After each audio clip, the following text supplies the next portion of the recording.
Good morning, good afternoon, good evening, wherever the hell you are.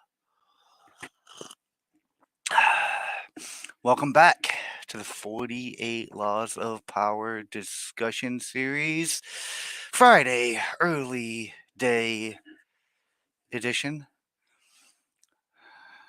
Greetings, Mr. Squabobbles, the first guy in the chat this morning. Well, it's not really morning for me anymore. It's just past noon now.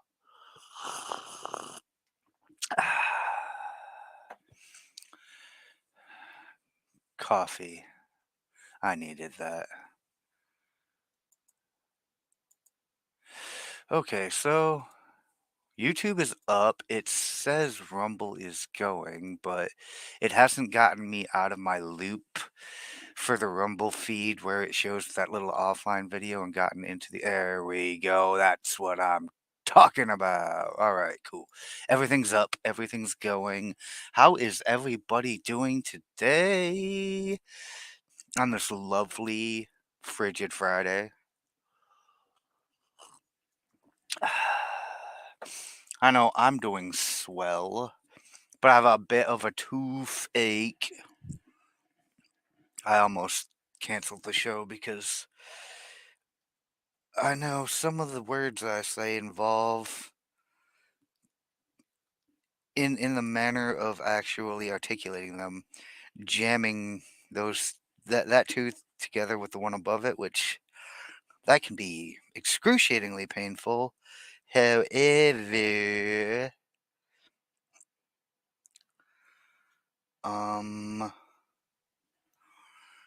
yeah, we'll see what happens. This whole episode is about torturous pain.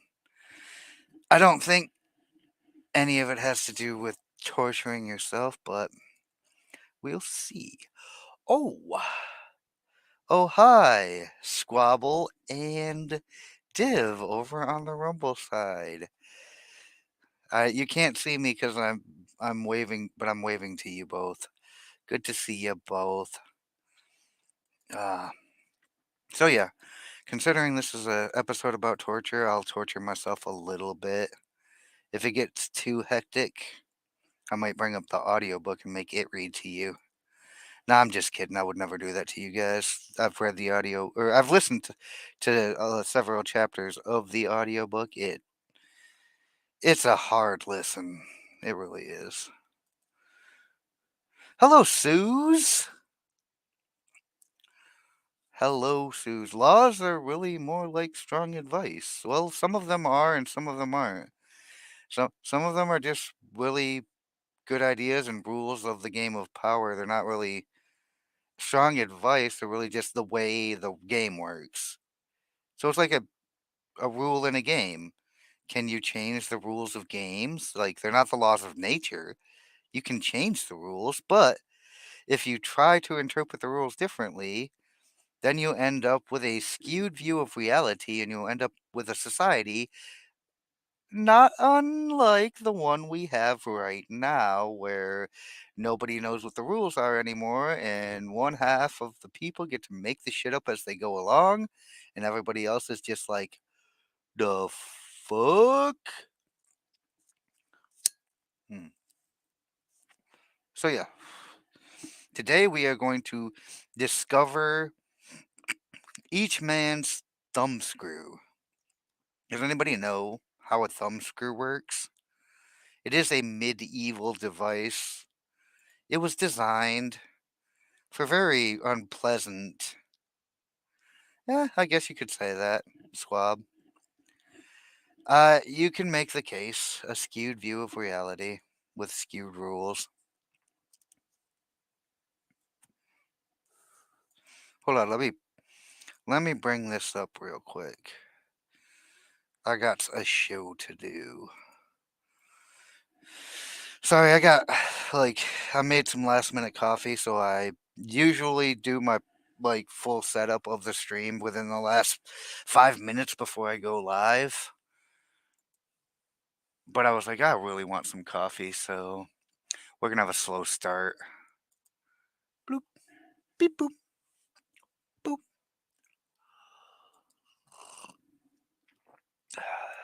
Anyway, I have the book. There it is. Law 33. And whoo-wee. Does this feel like it's taking forever? Hmm.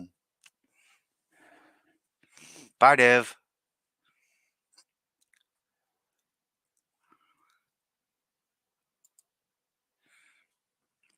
Anyway, back to Each Man's Thumbscrew. But yeah, thumbscrews. Do we know in general, like,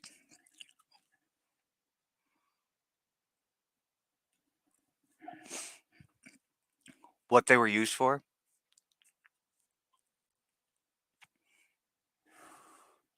Because they were a torture device. And they're an excruciatingly long, like, they're a torture device that you can use for an unreasonable long time and still keep your victim. Well, they're going to be very pinned to exactly where they are, so they're not going anywhere.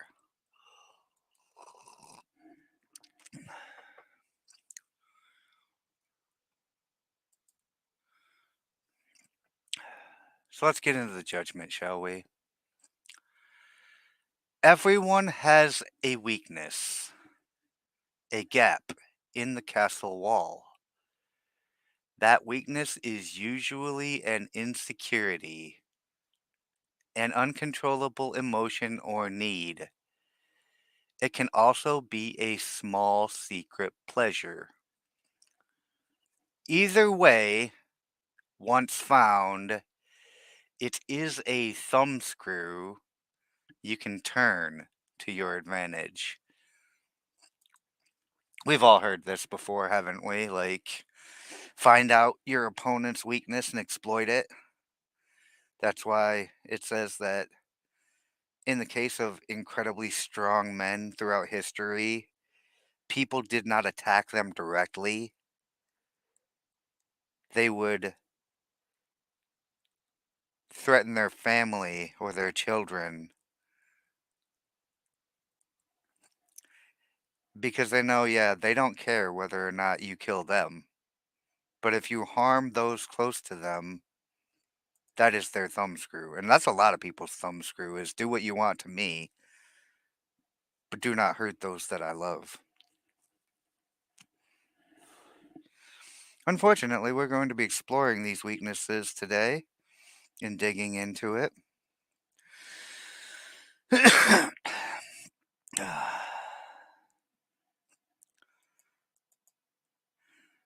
So that'll be fun.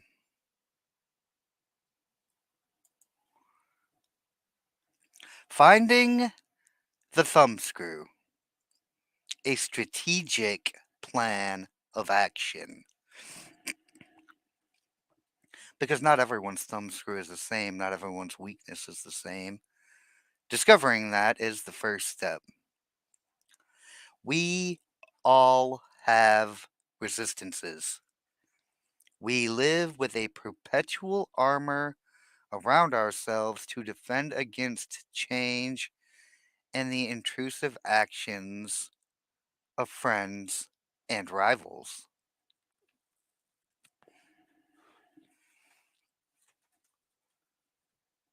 The intrusive actions of friends and rivals. Notice that they mentioned friends before rivals.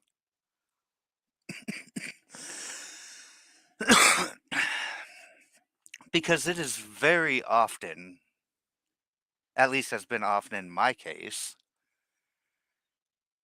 that sometimes your friends can be far more dangerous than your enemies. You cannot be betrayed by your enemy. you already know your enemy is your enemy.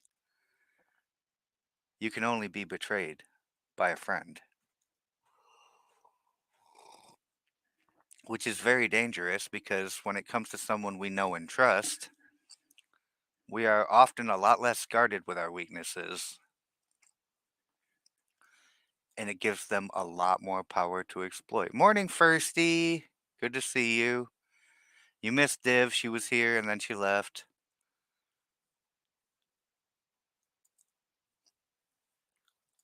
Or so she say.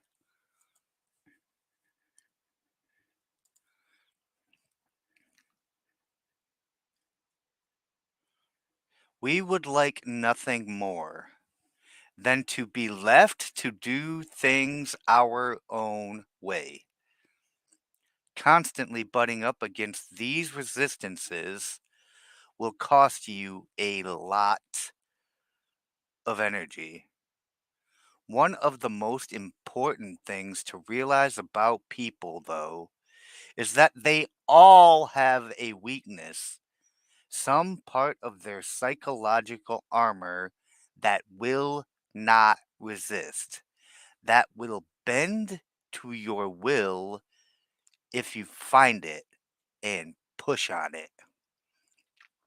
Some people, myself included, wear their weaknesses openly. Others disguise them. Those who disguise them are often the ones most effectively undone through that one chink in their armor, which is why I tend to sort of wear my weaknesses openly. Because if you know that you know, then your ability to exploit that thing which I'm already aware of is diminished dramatically. But it's that thing you try to deny is your weakness, that thing you try to hide. That's the chink in the armor. That's the thing that can be exploited.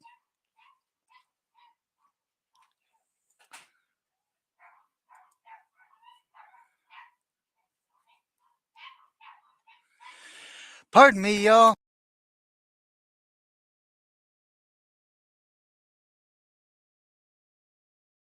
Oh, Jesus Christ. Why? Why? Hold on. I'll be right.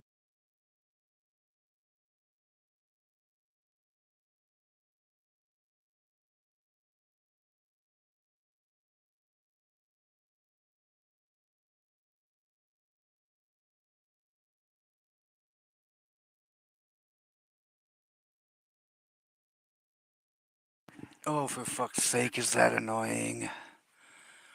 Every time I try to go live. Every time. Like, yeah, I think it's better to just let them think you buy their bullshit. I mean, you can lie to the world. You can't lie to yourself.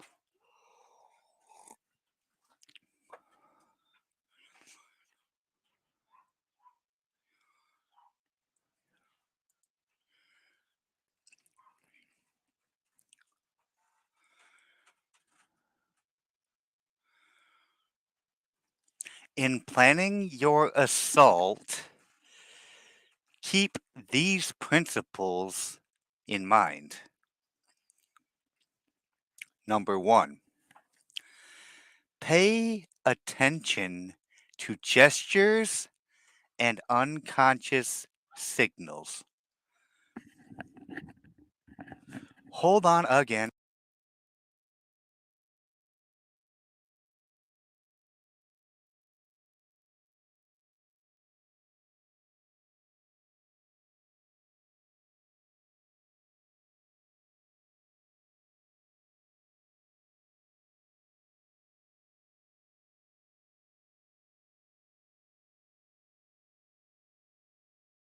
Okay, for God's sakes, that was rude. Anyway, I think we're back. Fucking dog's just going berserk.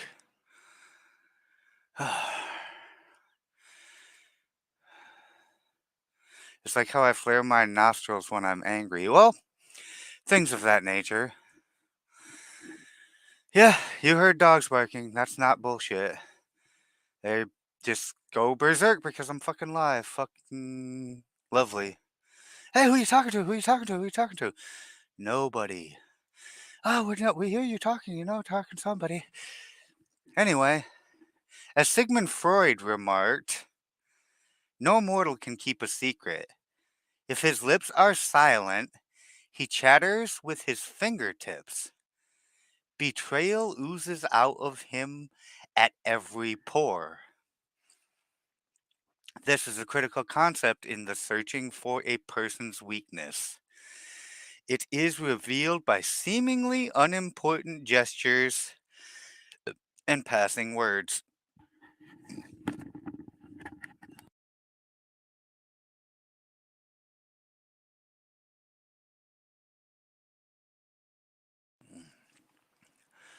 Dear goodness.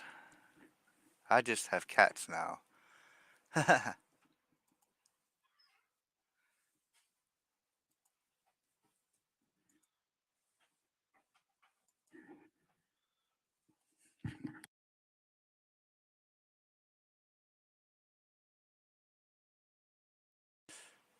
Fuck's sake.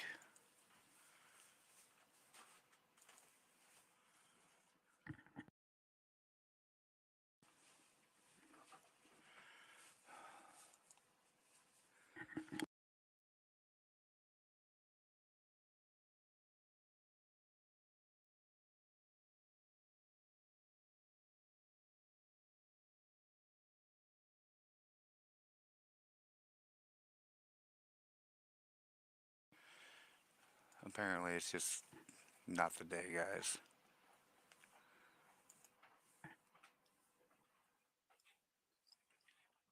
The key is not only what you look for, but where and how you look. Everyday conversation supplies the richest mind of weaknesses. So train yourself to listen. Start by always seeming interested. The appearance of a sympathetic ear will spur anyone to talk. A clever trick, often used by the 19th century French statesman Talleyrand. I'm starting to think that, like, Robert Greene really wanted to fillet our man Talleyrand. He just keeps coming back up.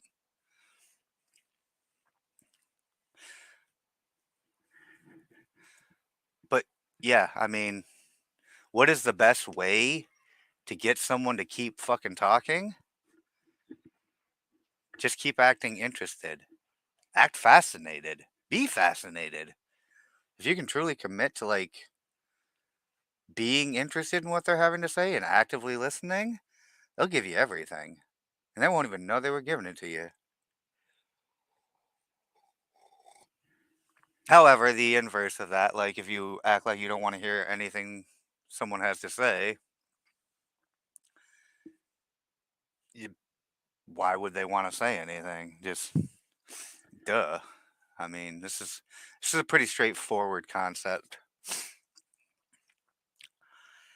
Is to appear to open up to the other person. Ah, this clever trick. To share a secret with them. It can be completely made up, or it can be real but of no great importance to you. The important thing is that it should seem to come from the heart. This will usually elicit a response that is not only as frank as yours, but more genuine. A response that reveals a weakness.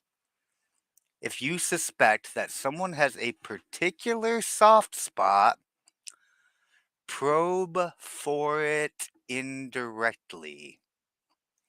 If, for instance, you sense that a man has a need to be loved, openly flatter him.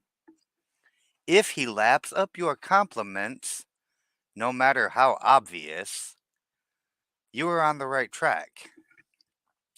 Train your eye for details. How someone tips a waiter, what delights a person, the hidden messages in clothes.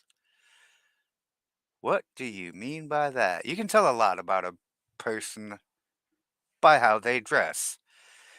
If you see me walking through the streets, I have a fairly unkempt beard. It's not like neatly trimmed as it could be. I don't wear slacks and sport coats. I wear t-shirts and jeans at knees, you know.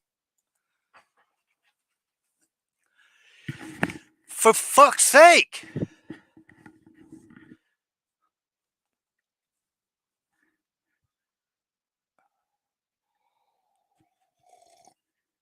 I guess I'm live doesn't fucking mean anything. But anyway, back to the clothes. You can tell a lot about a person by how they dress. Like, you can tell who gives a shit about their appearances and their vanity and who does not. And it does not take but a glance to realize, like, if someone is very neatly groomed and they wear clean, pressed, like, suits and, like, they're a very professional person and they are probably super concerned with appearances. Because in the professional world, you are trained to be super concerned with how you appear to people. In other worlds, you know, not so relevant. Like if you work construction, you've probably got like scars all over your hands and like probably dirt under your fingernails, probably shit all over your clothes, maybe holes in your clothes, like because you work construction. They're two different things. You would not try to appeal then to the vanity of the appearance of someone in like yeah, like Squabob says, a plain brown robe like a Jedi. My first live was broadcast in a robe, a plain brown robe like a Jedi. Well, they call it a cloak. You did have clean nails, but your first live broadcast that you turned on your camera, is that the one you're talking about? Or like your first live broadcast ever? Because you were an avatar kind of like me for a long time. And as an avatar, you are amorphous, so it doesn't matter. But if you're actually going to go on cam, like it's best to attempt.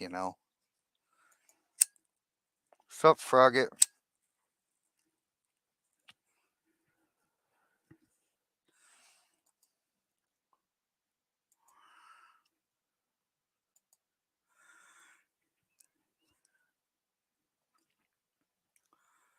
Find people's idols, the things they worship, and will do anything to get.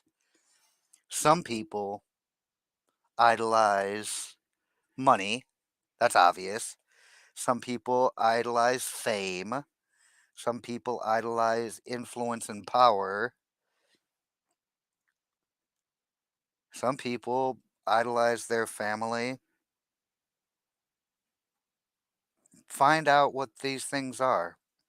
Perhaps you can be the supplier of their fantasies if it's something you can offer them, like fame, or money, or power, or status, recognition, etc., etc.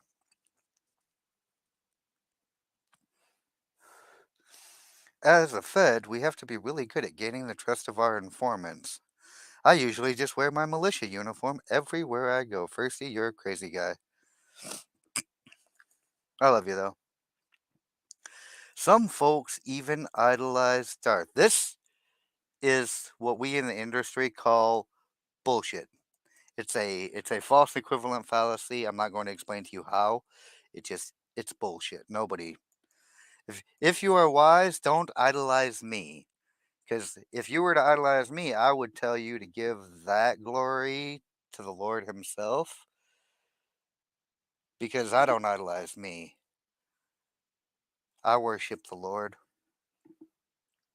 I don't talk too much. I try not to talk too much about it because I'm not a pastor or a minister or a preacher, but I am a fucking witness. And the power of God is beyond anything us mere mortals can possibly comprehend, which is why we need faith.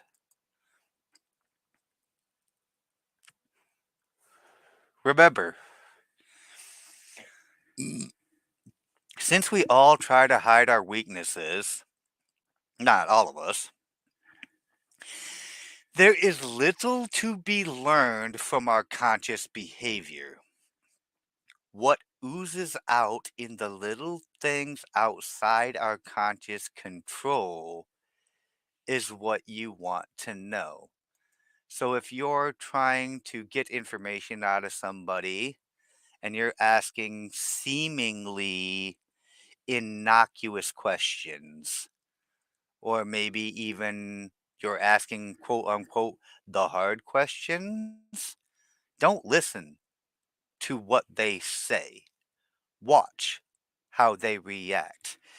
I'm going to give you guys a little bit of inside baseball. I don't know how many of you here play like Texas Hold'em or any other poker game, but I have a little strategy that I learned very early on in my poker playing lifetime, that when the cards are dealt out to everybody and everybody has to act while you have your cards in your hand, do not look at your cards. Watch everybody else look at their cards. You will be very surprised at how much their facial expressions can't be hidden, and how often you will find players who are weaker than you who will give away the strength of their hand just by looking at their cards. You'll see them light up when they've got a big one. You'll see that dejected, sullen look when they've got trash. And just based on that little bit of information alone, you will have a very good indication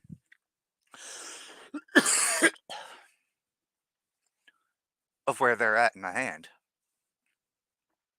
Some have a tiny dart doll into which they stick pins. I could imagine a couple of people who might have that.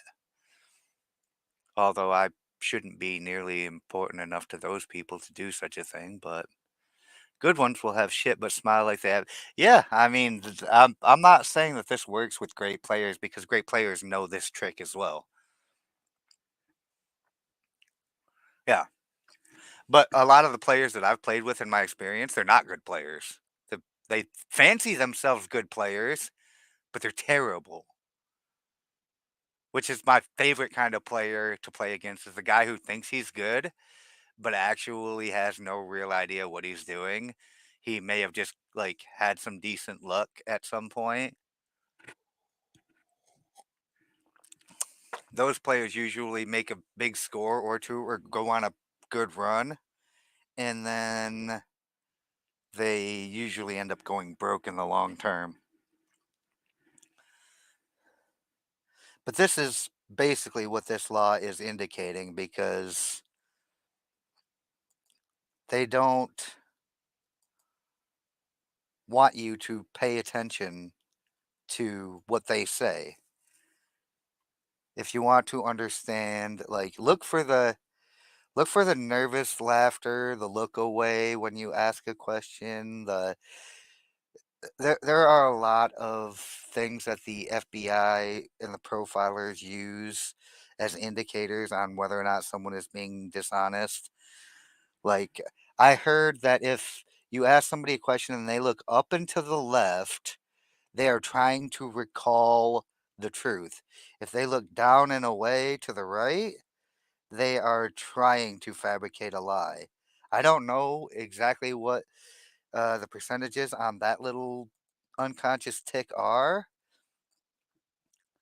but I have noticed that when I'm talking to people and I'm asking them questions, trying to get to the bottom of an investigation on something that happened, I noticed this thing, like people trying to recall, usually look up. People trying to fabricate, usually look down. And I don't think most people realize that they do these subtle little nuances and behavioral ticks. Okay, so principle 2, find the helpless child. Most weaknesses begin in childhood. Before the self builds up compensa- compensatory defenses. Blech. Perhaps the child was pampered or indulged in a particular area, or perhaps a certain emotional need went unfulfilled. Oh God, how many of us are this? Like those who were spoiled as children and not properly disciplined, or those of us who were emotionally unfulfilled?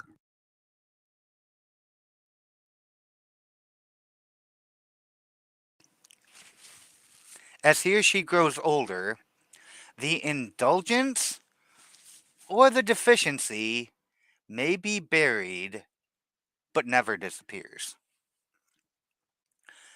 Knowing about a childhood gives you a powerful key to a person's weakness. Oh my God, I did not know this. I mean, I, uh, first one shot. I don't do a lot of investigations. I, however, am in a position of authority because I co own a business. And sometimes when you have people that work for you, shit happens.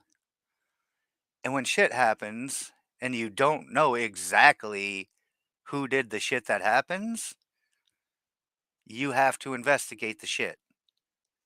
This has happened to me over the span of the last 20 something years. I've had two polygraphs by professionals. One I failed when I was completely honest, and one I passed when I was untruthful.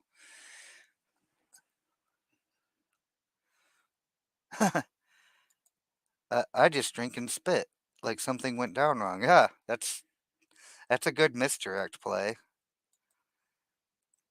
But it's hard to like do that and make it look natural.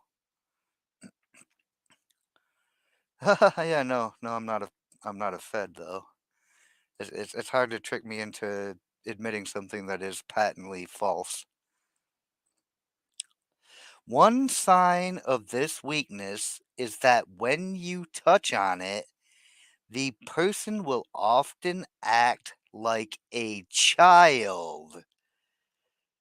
Be on the lookout then for any behavior that should have been outgrown.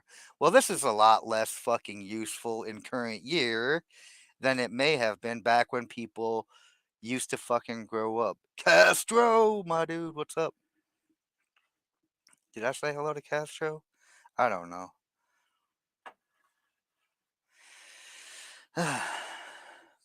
But yeah,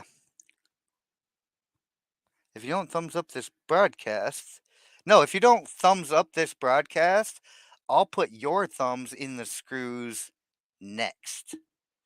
Because that's why we're here. We're here to discover your thumb screws. So just give me a thumbs up and I'll allow you to keep them out of the screws for next week.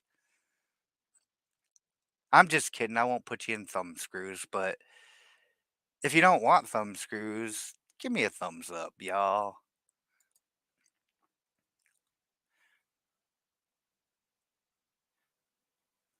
If your victims or rivals went without something important, such as parental support, oh my goodness, when they were children, supply it or or its facsimile. So I may have even displayed a lot of traits like this at some point. The need for validation is one. Like if you don't get the proper reinforcement from your parents, you will constantly be seeking approval and validation from almost everyone you come across. People that try too hard to be liked, these people right here are usually the ones who have had a lack of validation and support and reinforcement in their youth and development. If they reveal a secret taste, a hidden indulgence, indulge it. In either case, they will be unable to resist you. So if you can find a thing that somebody lacks and supply that thing, yeah, they will be unable to resist you because that's the thing that they crave the most. Seems pretty obvious, doesn't it? Number three, look for contrasts. An overt trait often conceals its opposite. Okay, this is one that I'm accused of fucking constantly.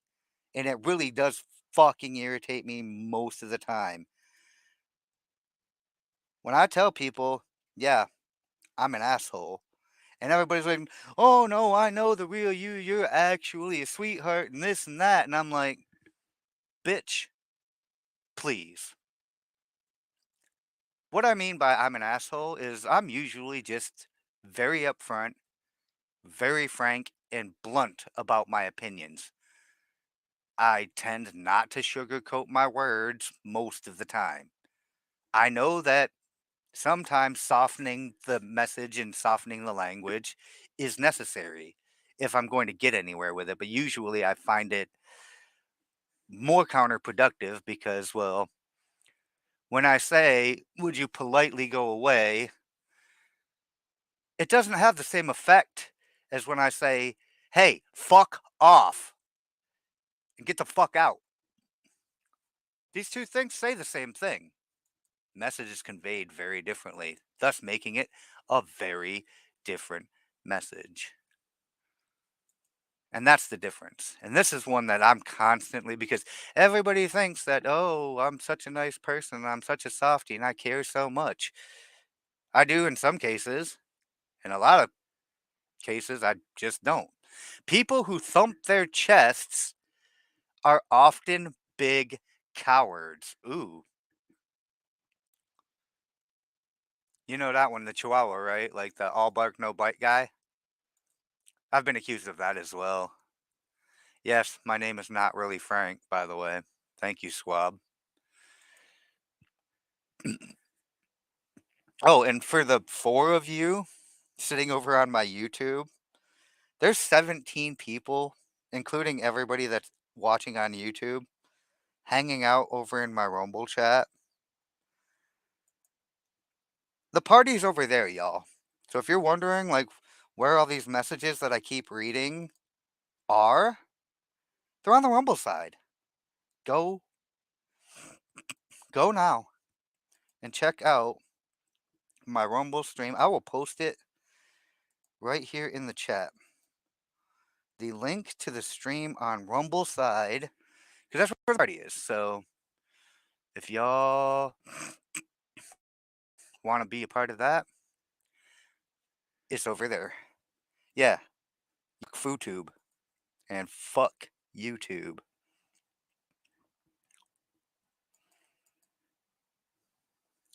A prudish exterior may hide a lascivious soul. The uptight are often screaming for adventure. The shy are dying for attention. By probing beyond appearances, you will often find people's weaknesses in the opposite of the qualities they reveal to you. Spoiler warning, y'all. If you know anything about me, then you know I very much try to convey that I don't give a fuck. One of my big weaknesses is when people actually give a fuck about me. Because people who do give a fuck about me tend to start me down the fucking path of giving a fuck about them. Mostly because I don't know why they give a fuck about me. Why would you? It doesn't make any fucking sense.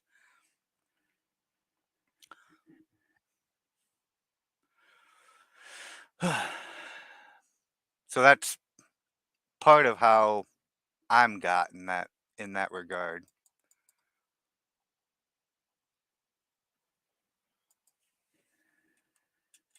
God, I hate this stupid little fucking heart thing that they put on the side over here.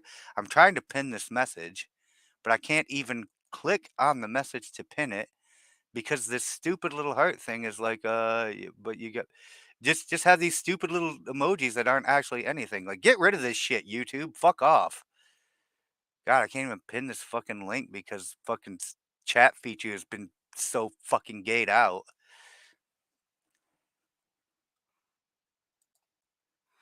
Ugh.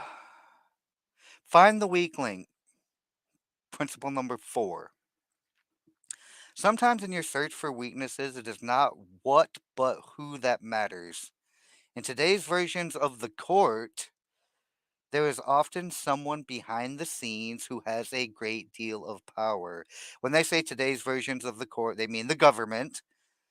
And when they say behind the scenes who has a great deal of power, they mean the deep state, the moneyed interest, the the banker class, the military industrial complex, the pharmaceutical lobby. That's who they're talking about in the modern court. A tremendous influence over the person superficially on top.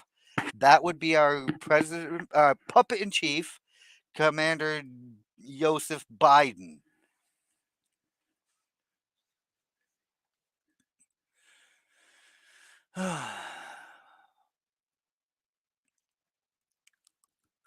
No, it's not the Illuminati. Squab, I'm in the Illuminati. Trust me. The Illuminati is not in power. The the people who are in power want you to believe that the Illuminati or the Freemasons are in power. They're not. But if you were in one of these secret societies, you would already know that. So tell me you're not in a secret society without telling me you're not in a secret society. Now, Skull and Bones and other like fraternal orders like that, that's a different story. The Bilderberg Group, the WEF, Davos, um, the Jekyll Island people. Yeah, that's different. But that's not the Illuminati either, by the way.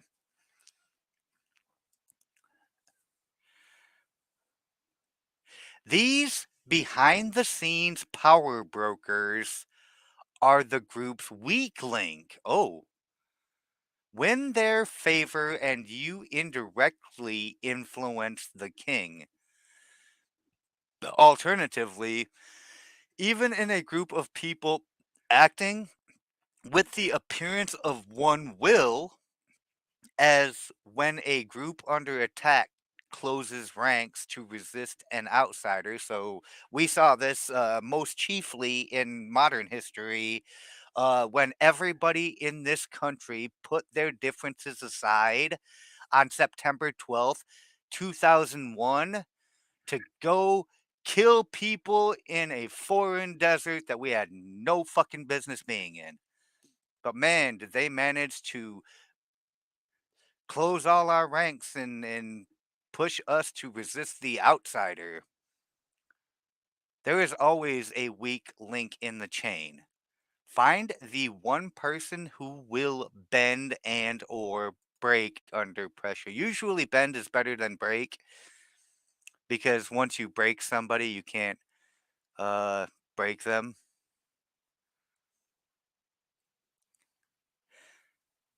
Reminds me of airplane. It's an entirely different kind of flying altogether. It's an entirely different kind of flying. Well, don't get me started on what they're doing with airplane in current year. Good God. Uh, uh, I never did like flying in general. And when I used to work for the theater guy in the wintertime, I had to do a lot of flying, and getting on like a little like JetBlue or Swift airplane always made me kind of nervous because I'd always felt like being inside a tin can that goes way too high in the air. And if your plane comes down, you're fucked. Like everybody knows that. They don't put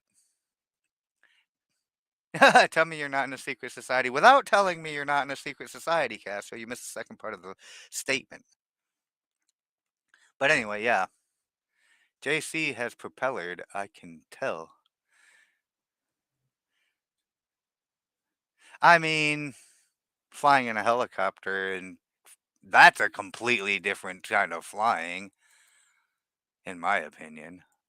But yeah, planes always fucking scared me before. Now, with diversity being important in like airplane building and airline pilots, I'm like, well, uh, I know the statistics. I know it's much more dangerous to drive. I think I'm just gonna drive anyway. Let my fate be in my own damn hands and the hands of all the crazies on the road. At least if I get into a car wreck, the odds of me surviving are better. But if I get into a plane wreck, like the odds of me surviving are pretty much nothing. There are cases where people do survive plane crashes. They're extremely rare exceptions. They're not the rule. Like, you never hear about a commercial airliner crashing and everybody survived.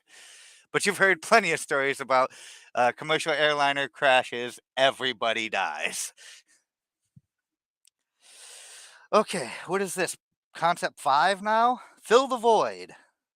The two main emotional voids to fill are insecurity and unhappiness. Big reveal. If you didn't know that those are the two big emotional voids to fill, like, but that's the thing almost everybody is lacking. Personal security and happiness. And when I say security, I don't mean like guards. Confidence. They lack confidence, they lack self-assuredness. Watch which void you are filling. Always wear a Trojan if you're filling certain voids. And when you're done, take it with you when you go or flush it down the toilet. Don't throw it in the trash because you can get sperm jacked. It happens. And uh, my favorite current political candidate is actually advocating for uh, making sperm jacking completely valid. I'll get into fucking that when I get into talking about him later. I can't keep up with all the what I know to be degenerate jargon. The insecure are suckers for any kind of social validation. So this comes back to what we said, or what I was talking about earlier, about people who grew up not getting the support that they needed from their parents in their childhood. Uh, I had a similar situation. I don't want to like talk too damn get too personal with shit, but growing up, I kind of lived in a situation where like I was expected to excel. I was expected to succeed. So when I did extremely well, that's just what was expected. And it was broadly overlooked because that's just what they thought the standard should be. When I fucked up, I heard about it. I heard about it almost to endless lengths. And when I became like a very, very regular screw up, I was getting a lot of attention. None of it was good, but I was being noticed. And it kind of sucks when you try really hard to accomplish something and you make it look effortless and people don't see the effort that went into it, so they just expect you to keep doing it and doing it and doing it over and over and over again. That's one of the downsides of making your uh actions seem effortless is people grow to expect you to just effortlessly do more and more and more. I don't think that was even discussed in the law about making things appear effortless, but that is the backhand to that.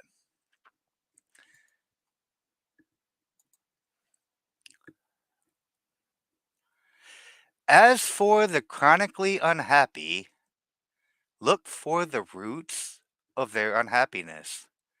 The insecure and the unhappy are the people least able to disguise their weaknesses. The ability to fill their emotional voids is a great source of power and an indefinitely prolongable one. So what that means is as long as people are still searching for that thing which they lack, you can exploit it basically forever until they fix the problem and shore up that weakness in their own armor. It will always be a hole. It will always be a void. And as long as you have a thing that resonates with that person that you can stick in there, you can stick it in and pull it out at your will. No pun intended. You dirty, degenerate perverts. Feed on uncontrollable emotions, concept 6. The uncontrollable emotion can be a paranoid fear, a fear disproportionate to the situation, or any base motive such as lust, greed, vanity, or wrath. People in the grip of these emotions often cannot control themselves, and you can do the controlling for them. It is a lot easier to stoke up a destructive, angry mob if the people in that mob are generally discontented and angry already. You're seeing this happening all over the globe right now. People are just fed up with the bullshit that is being pushed upon them, and they're lashing out emotionally and violently in many, many cases. I know your media likes to ignore it, but the rioting that's going on in Spain and France and Germany, there's rioting going on all over the US and all other parts unknown to the point where I can't even track it all anymore. But people are pissed. And when you get a fucking group of pissed off people together, it is not hard to turn that anger into violence. It is not hard to get someone who is suffering from lust to do what you want to keep your attention.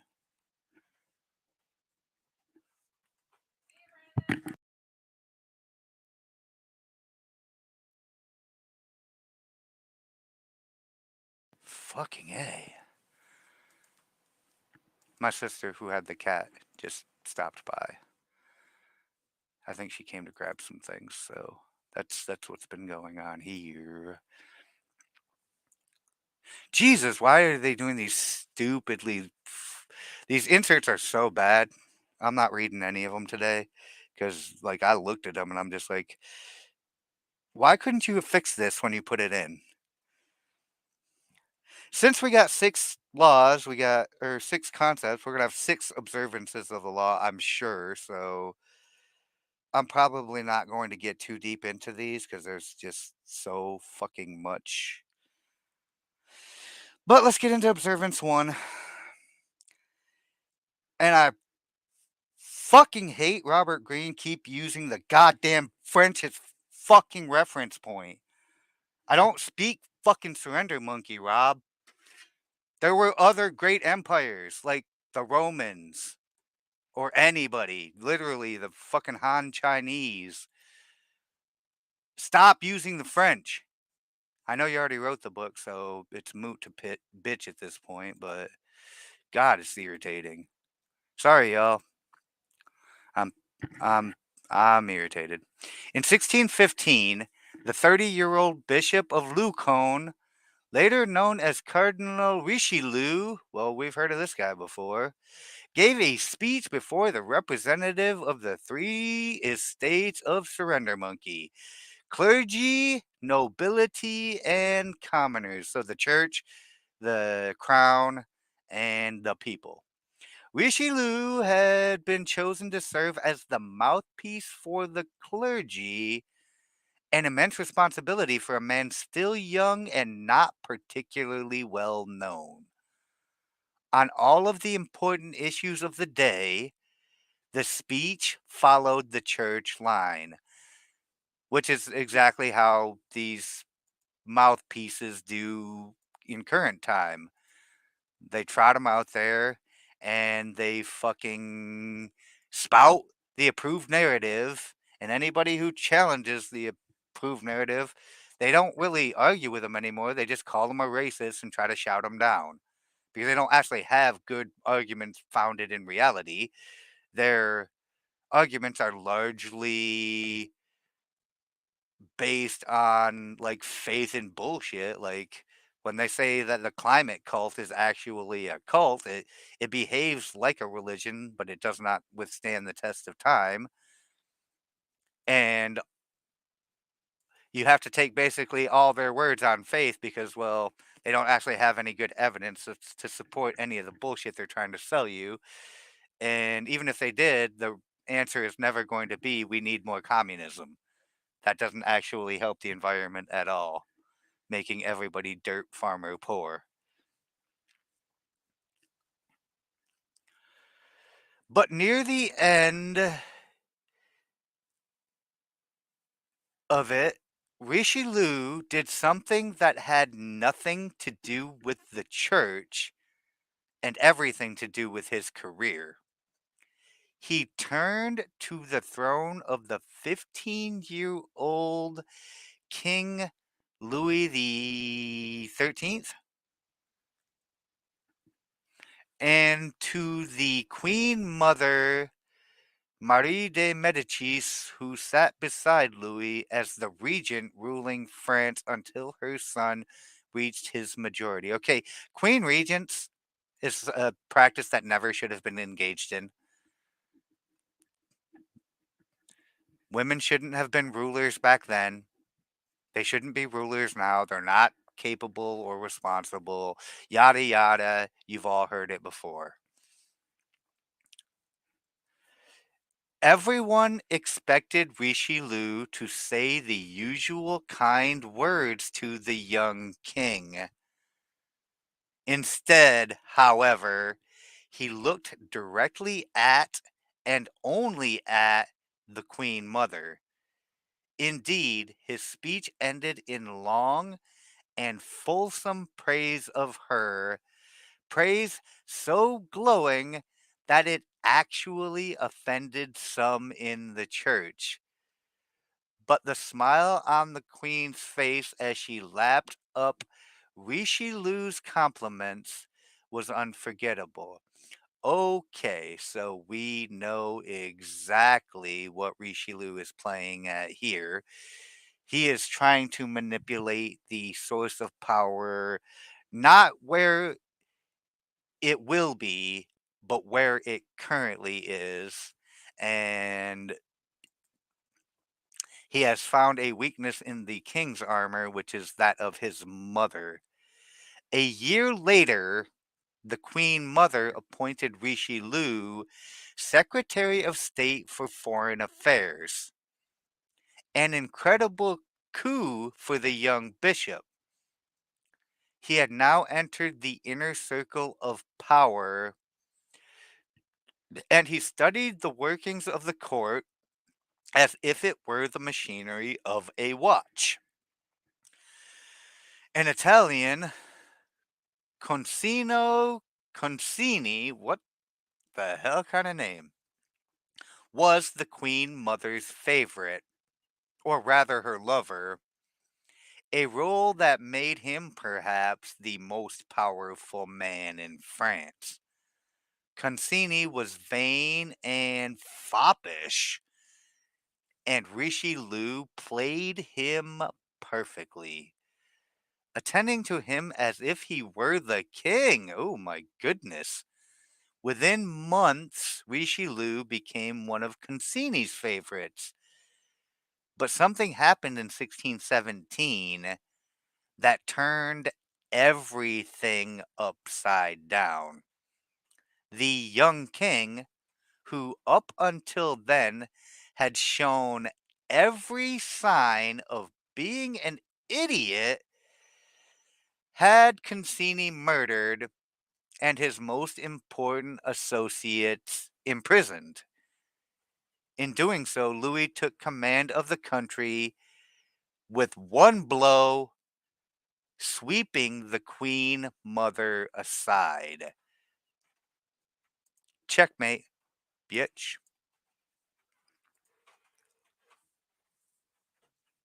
Had Richelieu played it wrong? He had been close to both Concini and Marie de Medicis, whose advisers and ministers were now all out of favor, some even arrested. The Queen Mother herself was shut up in the Louvre, a virtual prisoner. Richelieu wasted no time. If everyone was deserting Marie de Medicis, he would stand by her. He knew Louis could not get rid of her, for the king was still very young and had in any case always been inordinately attached to her. As Marie's only remaining powerful friend, Richelieu filled the valuable function of liaison between the king and his mother. So he's the go between now. Great. In return, he received her protection and was able to survive the palace coup, even to thrive. Over the next few years, the Queen Mother grew still more dependent on him, and in 1622, she repaid him for his loyalty. Through the intercession of her allies in Rome, Richelieu was elevated to the powerful rank of cardinal. That would be a rank attained through the Roman Catholic Church, not the crown.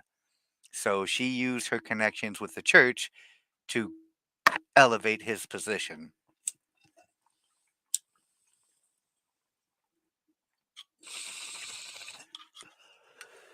Cheers.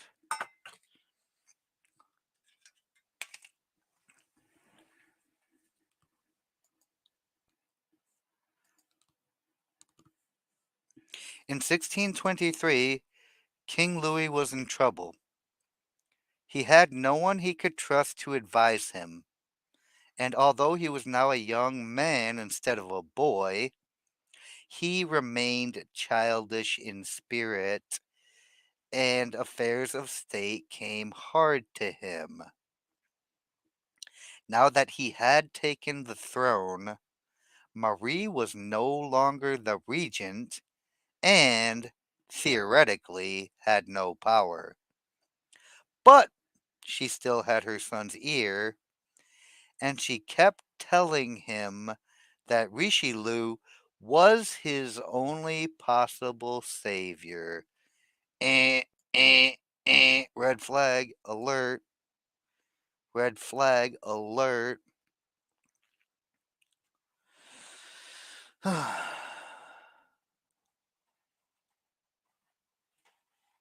At first, Louis would have none of it. He hated the cardinal with a passion, only tolerating him out of love for Marie. Smart kid. In the end, however, isolated in the court and crippled by his own indecisiveness, he yielded to his mother and made Richelieu first his chief counselor and later prime minister. Well, kid, you fucked up. You fucked up. Now, Richelieu no longer needed Marie de Medicis. He stopped visiting and courting her, stopped listening to her stupid woman opinions, even argued with her and opposed her stupid woman wishes. I'm adding context here, guys. Instead, he concentrated on the king, making himself indispensable to his new master. All the previous premiers, understanding the king's childishness, had tried to keep him out of trouble. The shrewd Richelieu played him differently, deliberately pushing him into one ambitious project after another, such as a crusade against the Huguenots? Oh, they're not going to hug you, bro. I know I mispronounced that, but I don't fucking care because it says Huguenots. And they and finally an extended war with Spain. Sounds more like stab use than hug use. The immensity of these projects only made the king more dependent on his powerful premier, the only man able to keep order in the realm, and so, for the next 18 years, Richelieu, exploiting the king's weaknesses, governed and molded France according to his own vision, unifying the country and making it a strong European power for centuries to come. Oh my God, is every fucking observance going to have an interpretation too? Because I did not prepare to do a 6 hour fucking stream today. Interpretation. Richelieu saw everything as a military campaign, and no strategic move was more important to him than discovering his enemies' weaknesses and applying pressure to them.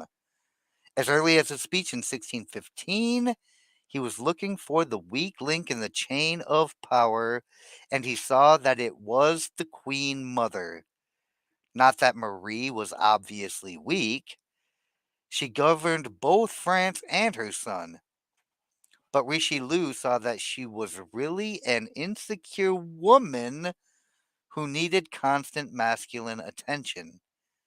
He showered her with affection and respect, even toadying up to her favorite, Concini. He knew the day would come when the king would take over, but he also recognized that Louis loved his mother dearly and would always remain a child in relation to her. The way to control Louis, then, was not by gaining his favor, which could change overnight, but by gaining sway over his mother, for whom his affection would never change. Once Richelieu had the position he desired, prime minister, he discarded the queen mother, moving on to the next weak link in the chain, the king's own character. There was a part of him that would always be a helpless child in need of his mommy. This has higher authority, but it was on the foundation of the king's weakness that Richelieu established his own power and fame. So he just used him as a puppet. Huguenots are my peeps, the French Calvinists. Oh my God, you're a Huguenot? I'm probably not saying that right then, am I, Schwab? Sorry, I didn't mean to insult your people. I did not know these were your people.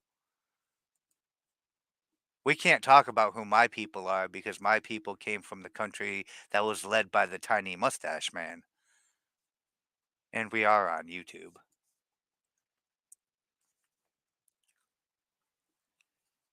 Remember, when entering the court, find the weak link. The person in control is often not the king or queen, it is someone behind the scenes. And in our current modern court, it's more than one someone. It's endless fucking line, revolving door of someone's. The favorite, the husband or wife, even the court fool. This person may have more weaknesses than the king himself because his power depends on all kinds of capricious factors outside of his control. Finally, when dealing with helpless children who cannot make decisions, play on their weakness and push them into bold ventures. They will have to depend on you even more, for you will become the adult, the responsible authority figure whom they rely on to get them out of scrapes and to safety. That's why Joe can't answer questions because the responsible adult authority figure won't allow him to. The fact that he openly says it should be all you need to know.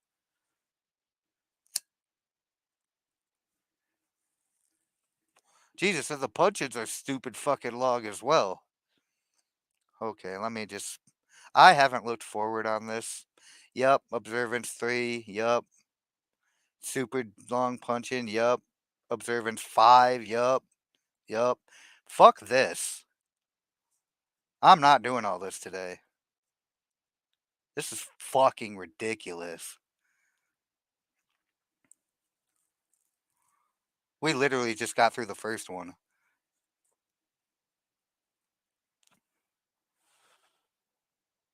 How far are we in? Oh, we're only an hour, but yeah. Guess I didn't plan for this shit correctly because I've got so much fucking loud, annoying shit going on around here right now, and then this. We'll get as far as we can till I get so fucking irritated that I can't deal with this shit anymore. Law 33 might become the first fucking two-parter. I said that about the one I did 3.5 hours on last time. But being as we're fucking gearing up for a really long stream, if it does end up making it to the end, I have to go refill my coffee. I will be right back. Talk amongst yourselves.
My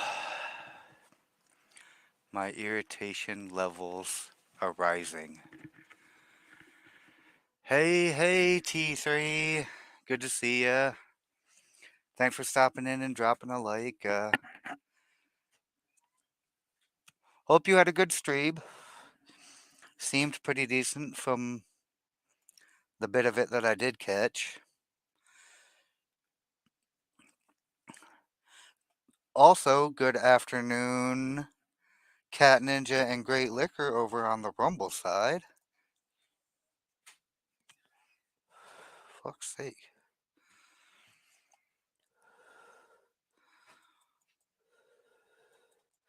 Why can't I pin my own message? I used to be able to pin my own messages in chat, now I can't. That's weird. Huh. So maybe it's not that annoying little thing, but it's just YouTube screwed up being able to pin your own fucking messages. Congratulations, YouTube. Way to fuck everything up. Sorry, guys. My irritation levels are about off the charts right now.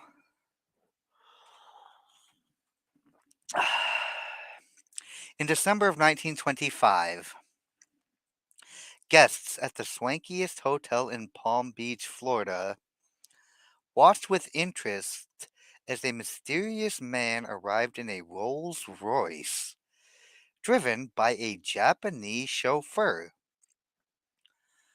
Over the next few days, they studied this handsome man, who walked with an elegant cane, received telegrams at all hours, and only engaged in the briefest of conversations.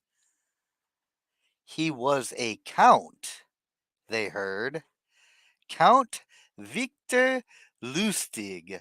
Stop me if you've heard that name before.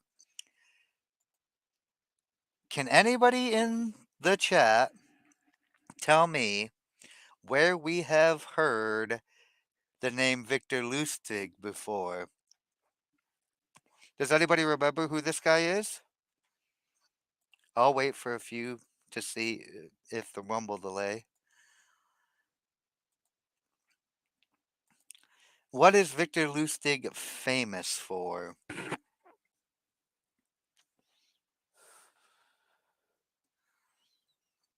Nobody? He's a con man. He's been referenced several times in the laws.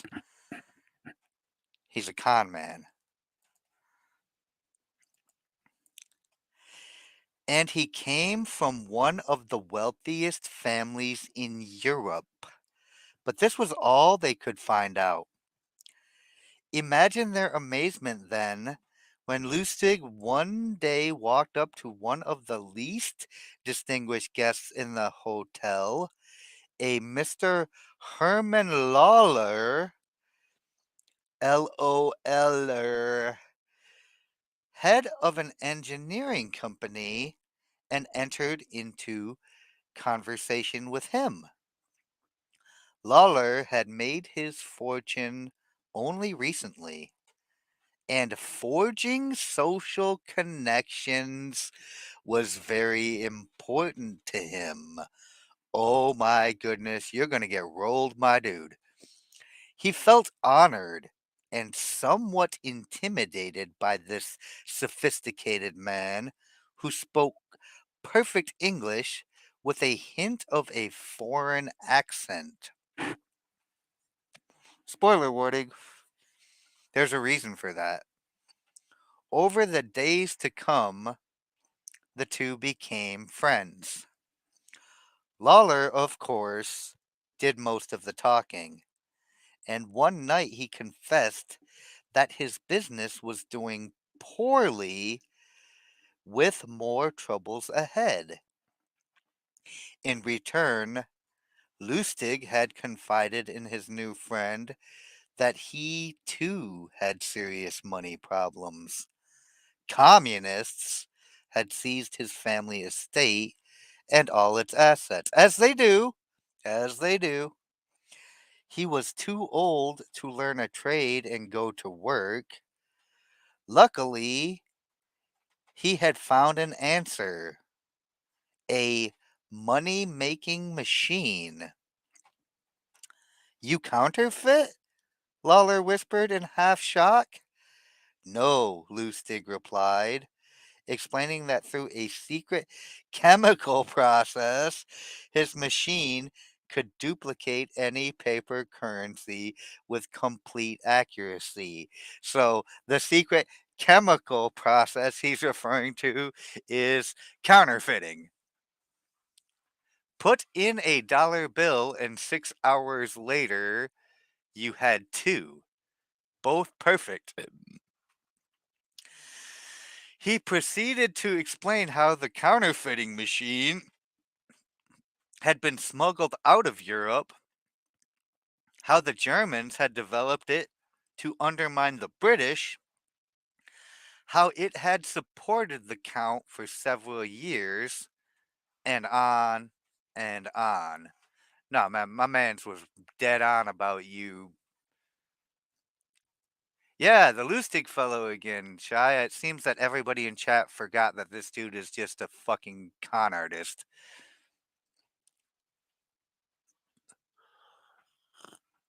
Good morning, Charlemania. If it's still morning in your part of the world, which I believe it is. Yeah, con man. Count Lustig, yes.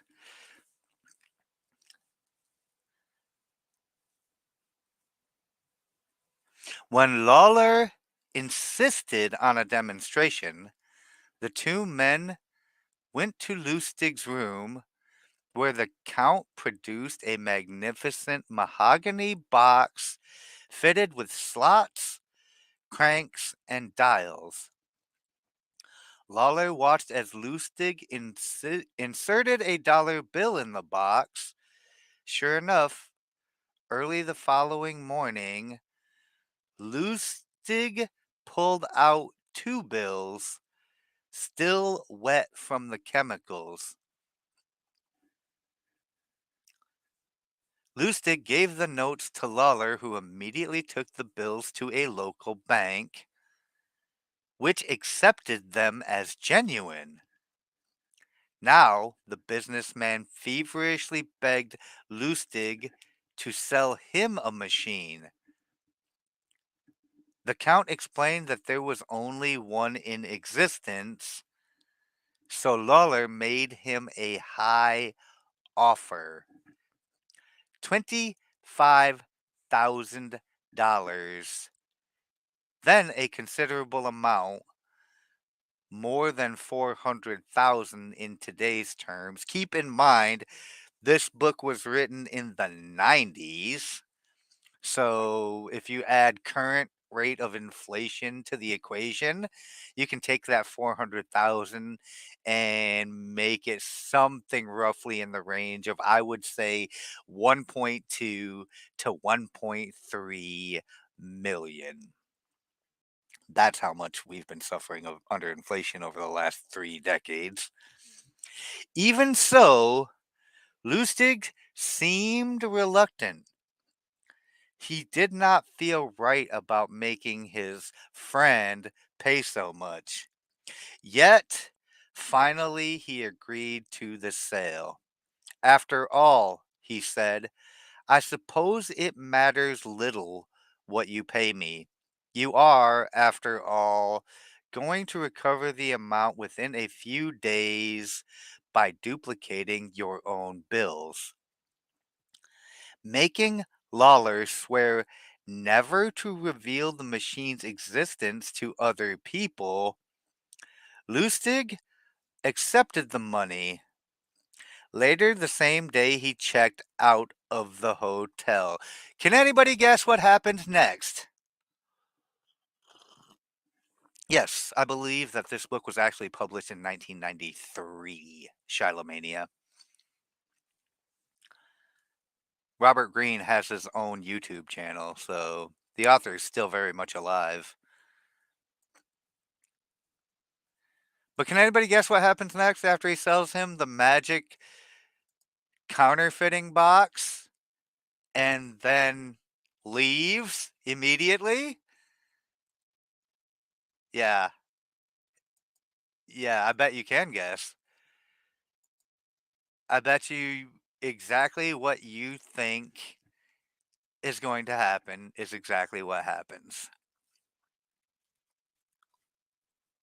A year later, after many futile attempts at duplicating bills, Lawler finally went to the police with the story of how Count Lustig had conned him with a pair of dollar bills, some chemicals, and a worthless mahogany box.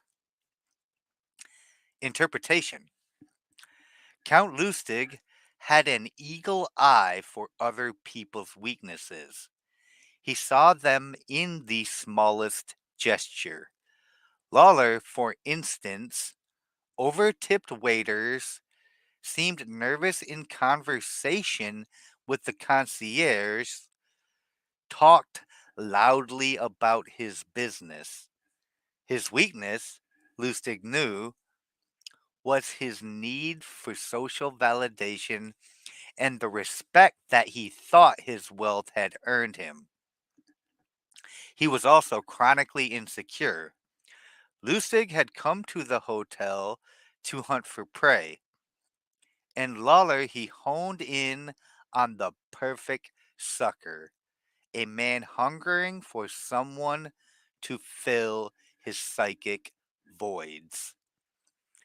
In offering Lawler his friendship, then, Lustig knew he was offering him the immediate respect of the other guests. As a count, Lustig was also offering the newly rich businessman access to the glittering world of old money. And for the coup de grace, he apparently owned a machine that would rescue Lawler from his worries.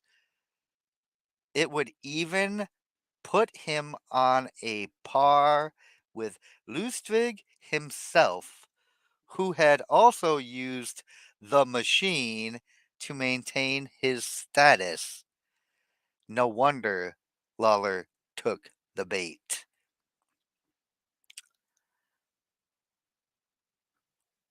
No, he didn't die. He was scammed. The box was never a money counterfeiter. It was just a box with some chemicals in it and a dollar that was inside and a dollar that was outside. Like, it was a fraud. The whole thing was a fraud. Although I'm fairly certain back at this time that American money didn't have serial numbers printed on it. I don't have any dollar bills from this era.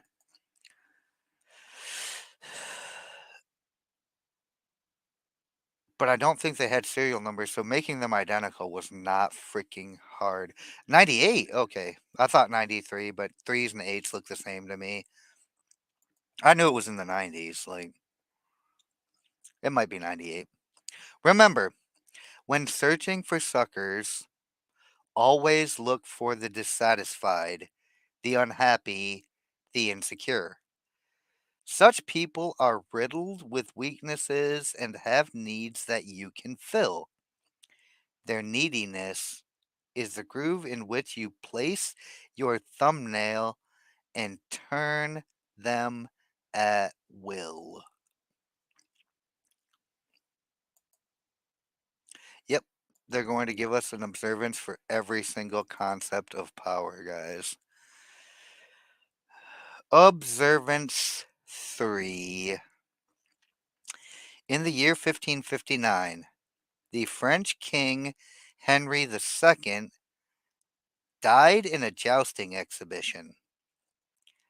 His son assumed the throne, becoming Francis II, but in the background stood Henry's wife and queen, Catherine de Medicis, a woman. Number one, I'm sick of the fucking French. Number two, how many of these people are there? A woman who had long ago proven her skill in affairs of state. When Francis died the next year, Catherine took control of the country as regent to her next son in line of succession, the future Charles the Ninth, a mere 10 years old at the time. The main threats to the Queen's power were Antoine de Bourbon, that's a strong name, King of Navarre, and his brother Louis, the powerful Prince of Condé, both of whom could claim the right to serve as regent instead of Catherine, who, after all, was Italian, a foreigner. Catherine quickly appointed Antoine lieutenant general of the kingdom, a title that seemed to satisfy his ambition. It also meant that he had to remain in court where Catherine could keep an eye on him. Her next move proved smarter still. Antoine had a notorious weakness for young women, as men do. So she assigned one of her most attractive maids of honor, Louise de Rouet, to seduce him. Now Antoine's intimate, Louise prov- reported all of his actions to Catherine. The move worked so brilliantly that Catherine assigned another of her maids to Prince Condé, and thus was formed her Escadron Volant, flying squadron, of young girls whom she used to keep the unsuspecting males in the court under her control. In 1572, Catherine married off her daughter, Marguerite de Valois, to Henry, the son of Antoine and the new king of Navarre. To put a family that had always struggled against her so close to power was a dangerous move. So, to make sure of Henry's loyalty, she unleashed on him the loveliest member of her flying squadron, Charlotte de Beaune. Fuck your name. Fuck your stupid French name, Semblanque. Semblanque. I don't speak fucking stupid surrender monkey. Baroness of Salves. Catherine did this even though Henry was married to her daughter. Within weeks, Marguerite de Valois wrote in her memoirs, oh dear God, now even the fucking shit's got stupid typos in it.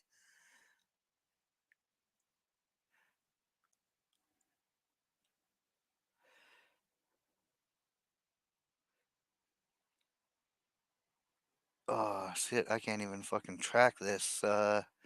MME dissolved so completely ensnared my husband that we no longer slept together, nor even conversed. And while I am on the subject, there is another fact that deserves mention. It is this: a man shows his character just in the way in which he deals with trifles, for then he is off his guard. This will often afford a good opportunity of observing the boundless egoism of a man's nature and his total lack of consideration for others. Oh, this is a fucking punchin' stupid fucking Schopenhauer. I thought that was part of the fucking actual. No, no, I can't. This is not a fucking singing stream, actually. I'm at a quite a fucking level of irritation right now with the whole damn thing.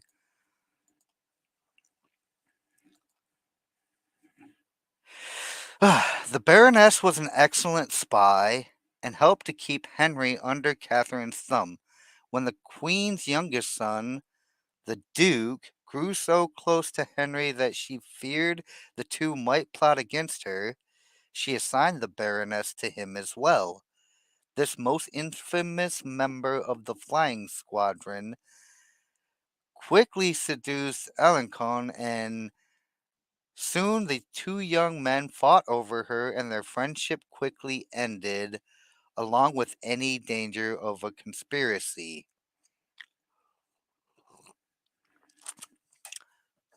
Interpretation. Catherine had seen very early on the sway that a mistress has over a man of power.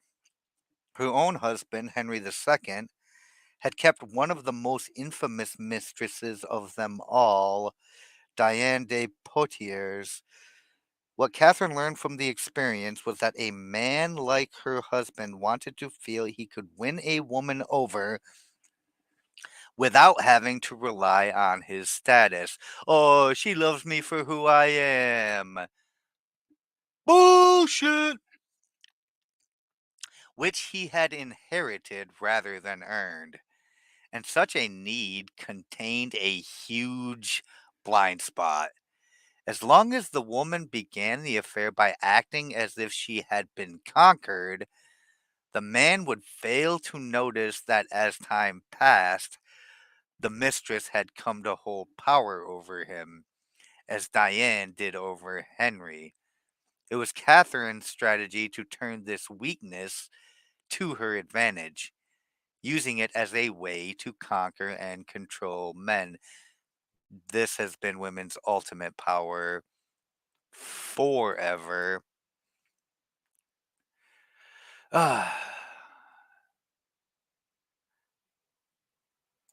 Yes, men don't always think with the correct head. In fact, you'd be not at all surprised how fucking common that is. I don't think men were ever really Sydney Poitier. I'm not trying to learn how to pronounce French shit, Schwab. You can save the help. I appreciate your efforts because I love you, but I don't give a fuck. Stupid language spoken by stupid people in a stupid place that, for all intents and purposes, shouldn't exist. All she had to do was unleash the loveliest women in the court, her flying squadron, on men whom she knew shared her husband's vulnerability. And it's a lot of men. It may even be most men. In fact, our society may be fucked because of this complete lack of male authority and the ability to be manipulated by women. Men's weakness, I mean. Not that I blame women, they're just acting in their interest. You're starting to think I don't care for the French? Huh, fancy. Imagine. Remember, always look for passions and obsessions that cannot be controlled. I mean, they can be controlled, but not by the person who contains them. The stronger the passion, the more vulnerable the person. This may seem surprising, for passionate people look strong. In fact, however, they are simply filling the stage with their uh, theatricality. That's not even a fucking word. Distracting people from how weak and helpless they really are. A man's need to conquer women actually reveals a tremendous helplessness that has made suckers out of them for thousands of years. Ding fucking ding. We have a winner. A man's need to conquer women actually reveals a tremendous helplessness that has made suckers out of them for thousands of years. Oh, that's a fact.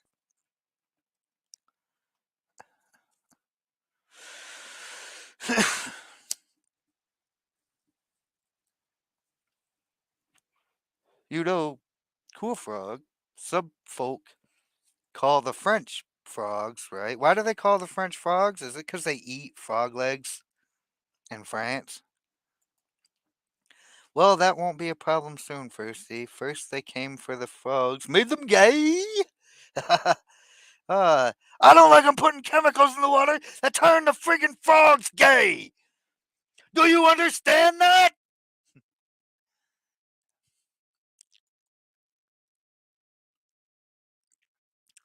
Look at the part of a person that is most visible: their greed, their lust, their intense fear.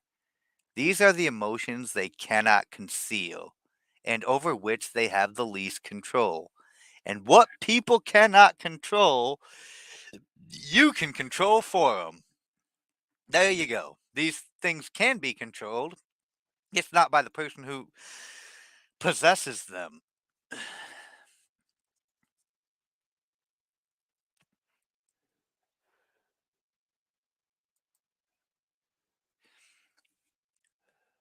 I'm here for Darth's refusal to speak, surrender monkey to Piazza.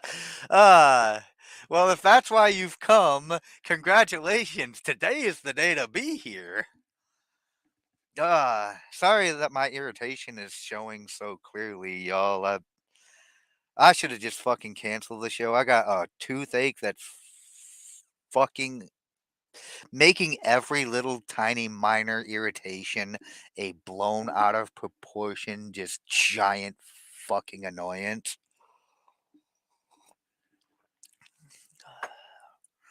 And I should have just said, fuck it, I don't want to do the show today. I'm in pain. But no, turns out I decided to jump into the longest chapter since I did the 3 fucking hour one with 7 sections a couple of weeks ago, or a couple months ago at this point.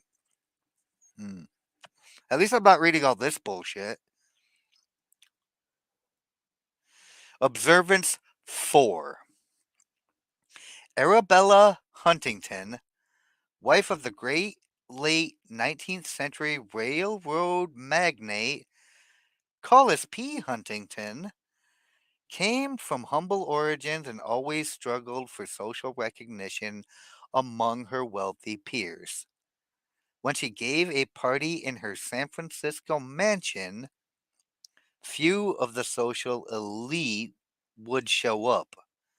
Most of them took her for a gold digger. Well, she did live in San Francisco.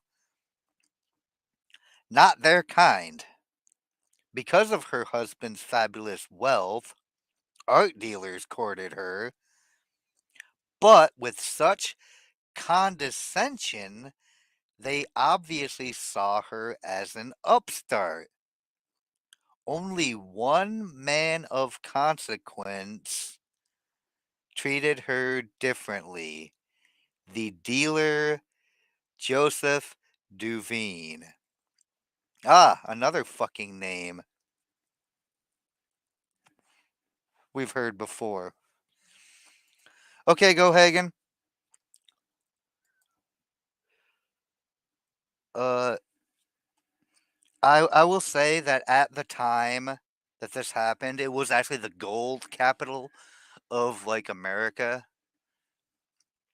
So like people were literally digging gold. Like this is the 19th century when the gold rush and shit happened. It's the shit capital now.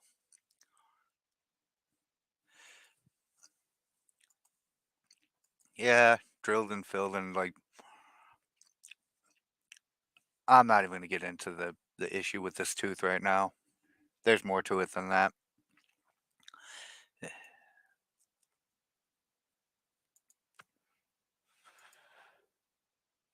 But we've heard of Duveen before too. For the first few years of Duveen's relationship with Arabella, he made no effort to sell expensive art to her. Instead, he accompanied her to fine stores, chatted endlessly about queens and princesses he knew, on and on. At last, she thought, a man who treated her as an equal, even a superior in high society. Bitch, you don't even realize he's just fucking buttering you up. Meanwhile, if Duveen did not try to sell art to her, he did subtly educate her in his aesthetic ideas, namely, that the best art was the most expensive art. Imagine this being the position of an art dealer.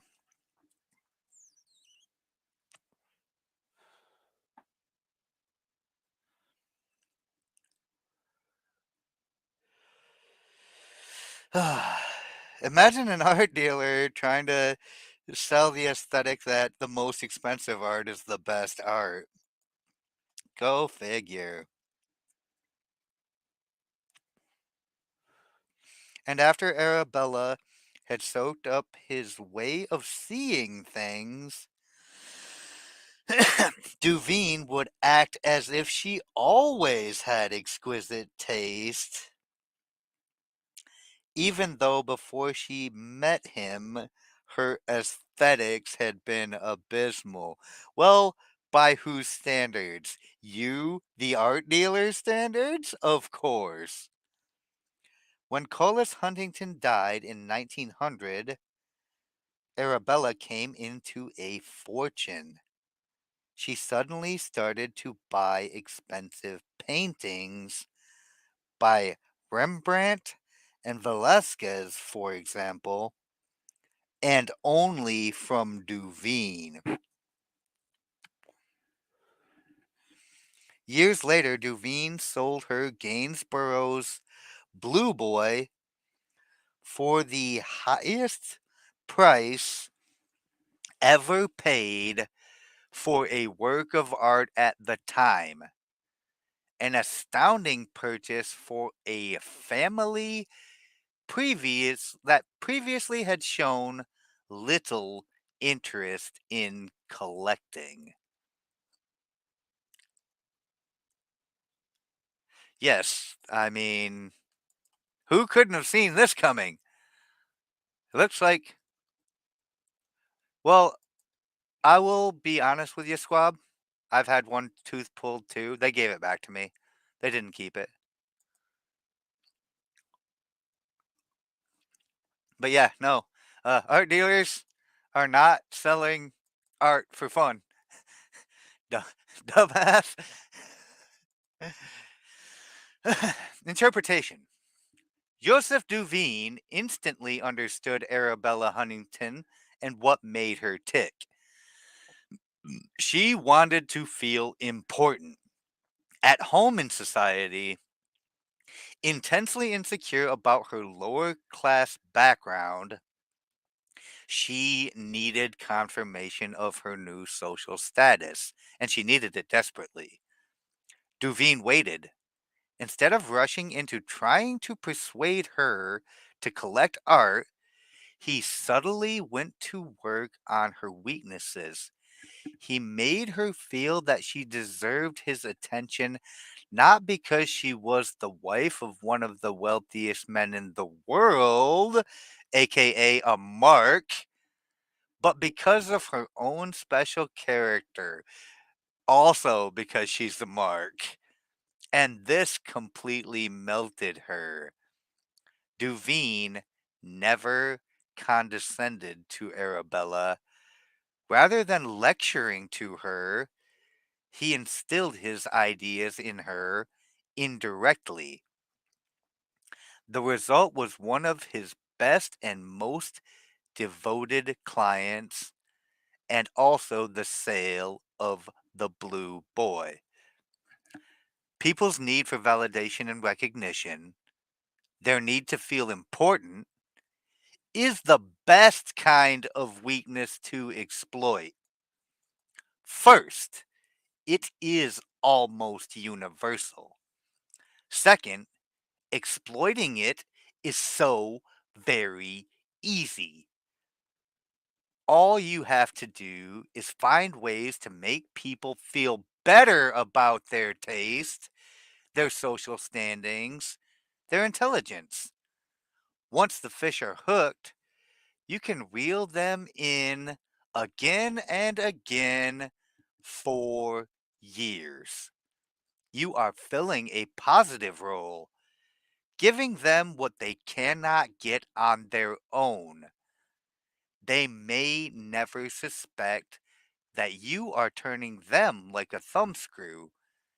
And if they do, they may not care because you are making them feel better about themselves, and that is worth any price.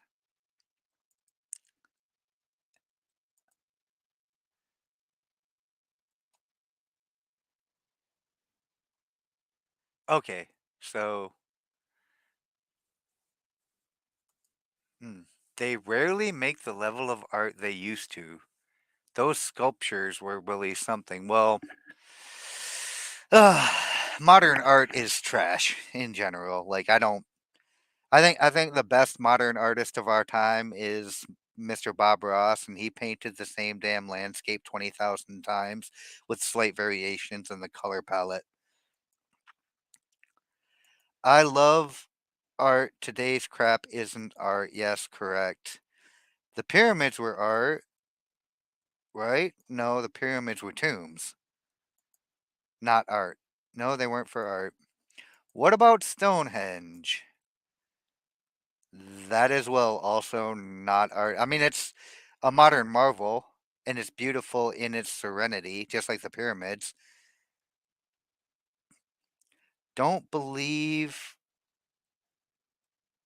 we'll fully understand what their purpose is. The pyramids or Stonehenge, I think both of them have very longer histories rooted in. What about those ships in a bottle? Think that's just for bored rich people. What about giant Farrah Fawcett posters? Now that's art. Okay, we've I saw the blue boy painting in real life. Oh, that's cool. Just gonna paint a happy little cloud. Ah, there we go. Uh, I love me some Bob Ross. I'm not even gonna lie. Like I might just have to like after this stream is over, go watch me some Bob Ross to calm down, lower my levels of irritation. Let's get into observance 5. I am going to finish this shit today. In 1862, King William of Prussia named Otto von Bismarck, another fucking name that keeps coming up in all these laws, Premier and Minister for Foreign Affairs. If we all remember what Otto von Bismarck's claim to fame was, he united Germany under Prussian rule, and then he stopped. Otto von Bismarck was our guy for planning all the way to the end and then just stopping. Something that is incredibly difficult to do. Bismarck was known for his boldness, his ambition, and his interest in strengthening the military. Since William was surrounded by liberals in his government and cabinet, oh boy, politicians who already wanted to limit his powers, it was quite dangerous for him to put Bismarck in this sensitive position. His wife, liberals, fucking everything up since literally the dawn of time. This story is from 1862, and it's still the liberals fucking everything up. Uh,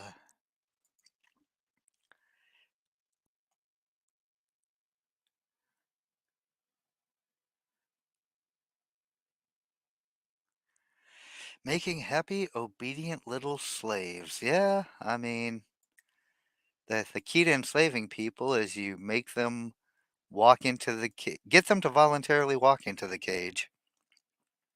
His wife, Queen Augusta, had tried to dissuade him, but although she usually got her way with him, this time William stuck to his guns. Only a week after becoming prime minister, Bismarck made an impromptu speech to a few dozen ministers to convince them of the need to enlarge the army. He ended by saying, "The great questions of the time will be decided not by speeches and resolutions of majorities, but by iron and blood." Mark that down, guys. Take a great long moment to take in this quote from Otto von Bismarck. The great questions of the time will be decided not by speeches and resolutions of majorities, but by iron and blood. And I want you to make a note of that because guess what? You are here. I'm just saying. You are here. His speech was immediately disseminated throughout Germany. The Queen screamed at her husband that Bismarck was a barbaric militarist who was out to usurp control of Prussia. Hey, guess what? She was right. And that William had to fire him. The liberals in the government agreed with her. Imagine that.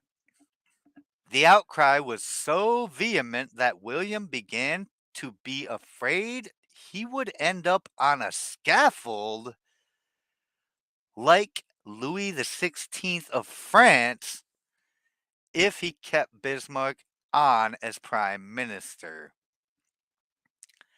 Bismarck knew he had to get to the king before it was too late. He also knew he had blundered and should have tempered his fiery words. Yet as he contemplated his strategy, he decided not to apologize.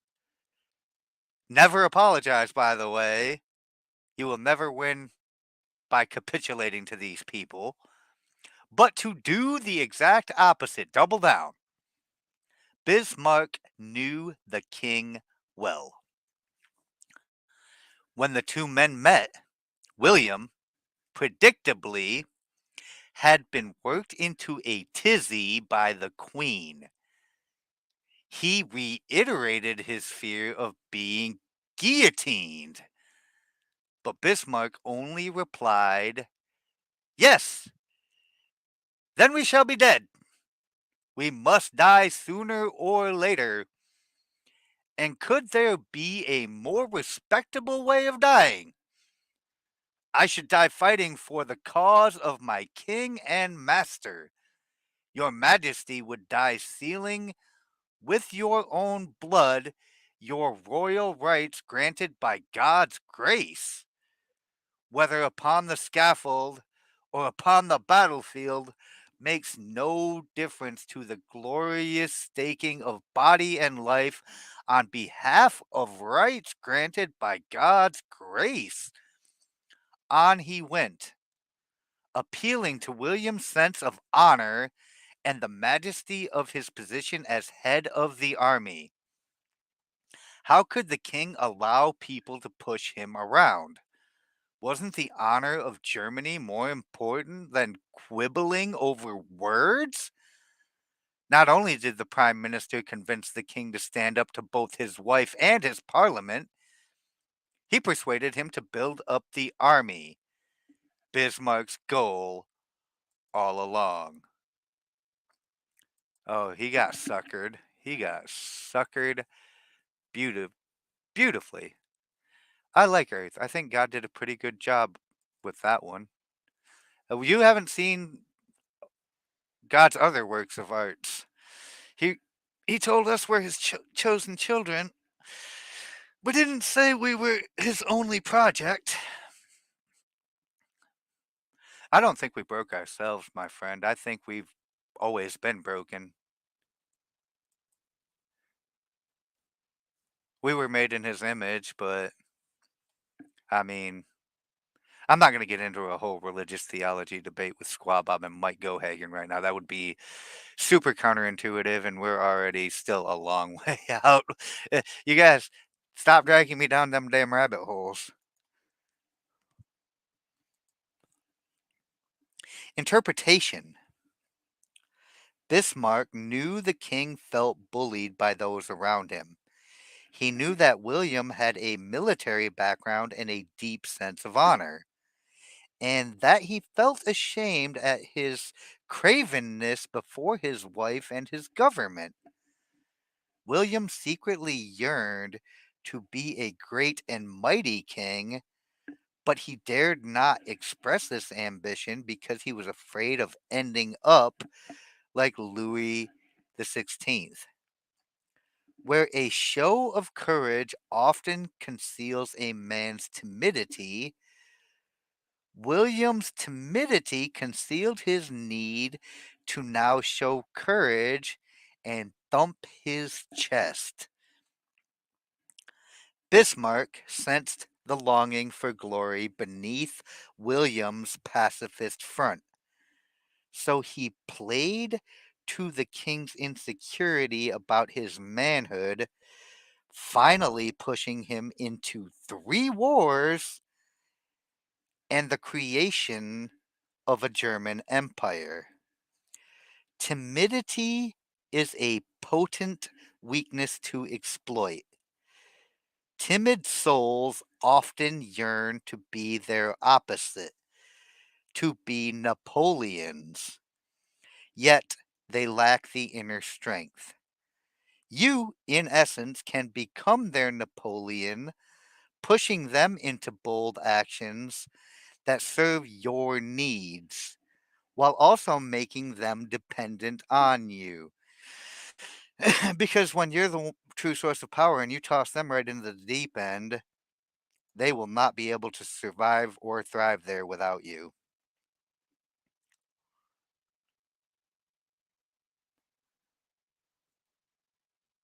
Yeah, I mean, if you look at the totality of humanity, the rise and fall cycle as it is, like we're peaking an iteration of civilization. We will probably go back into a new dark ages relatively soon. That's likely to happen.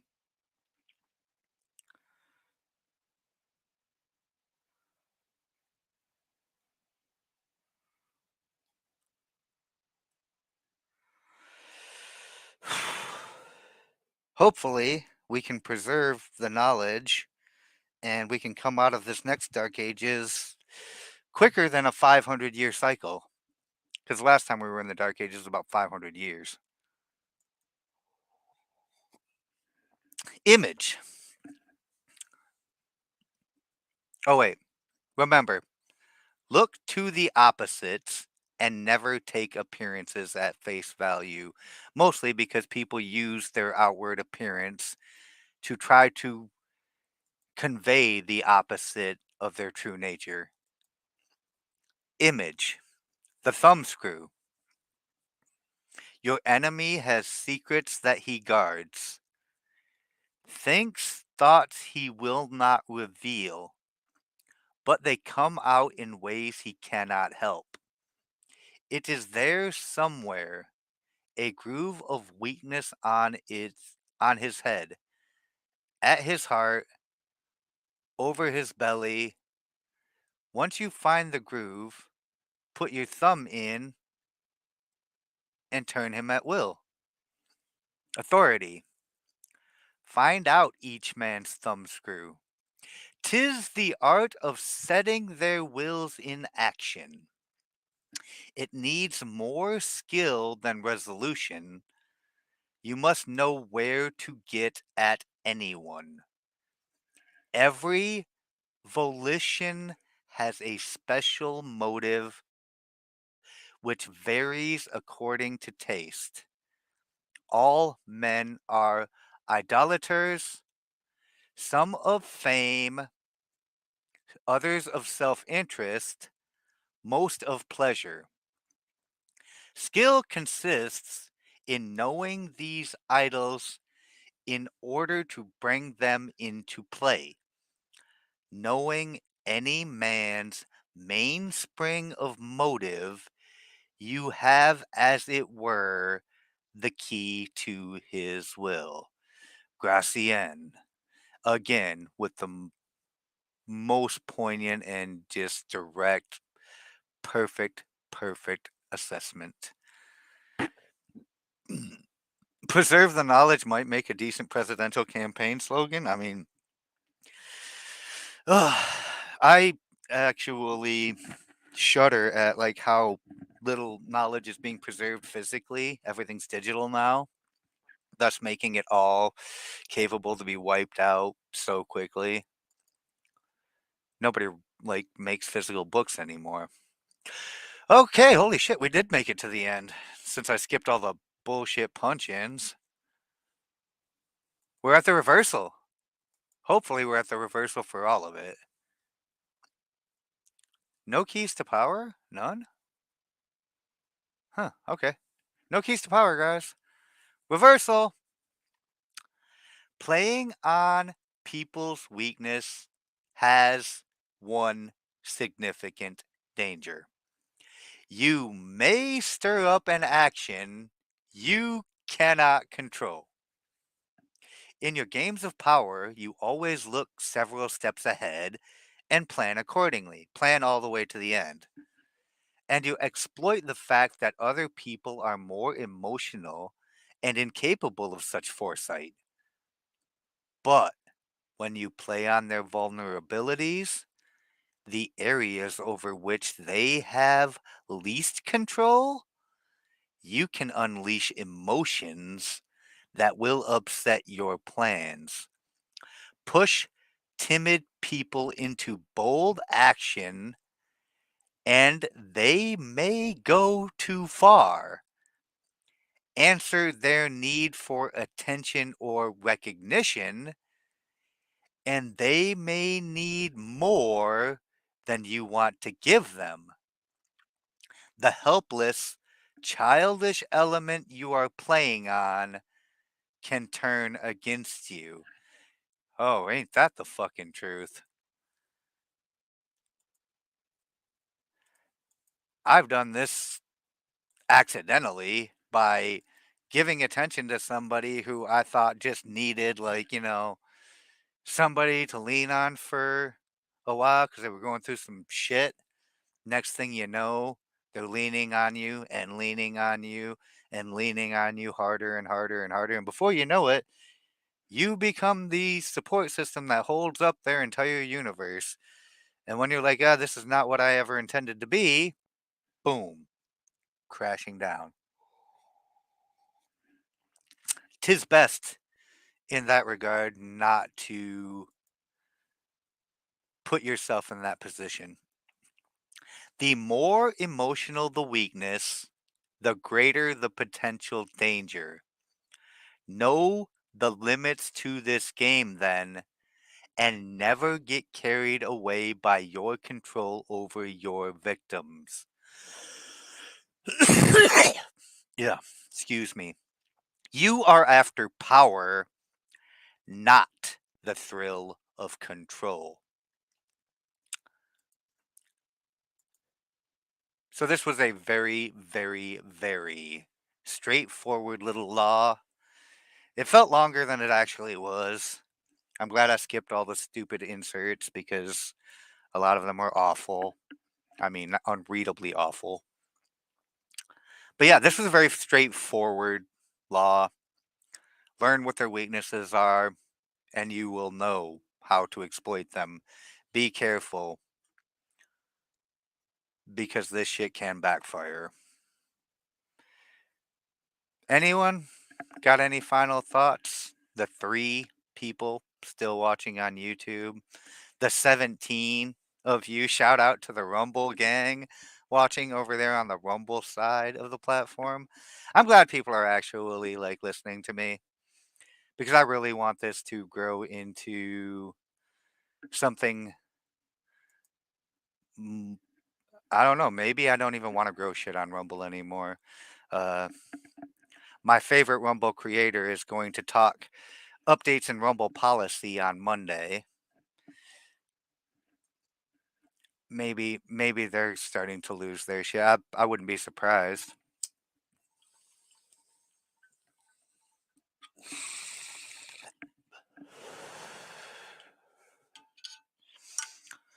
But this was fun, guys. Yeah, Rumble rocks for now.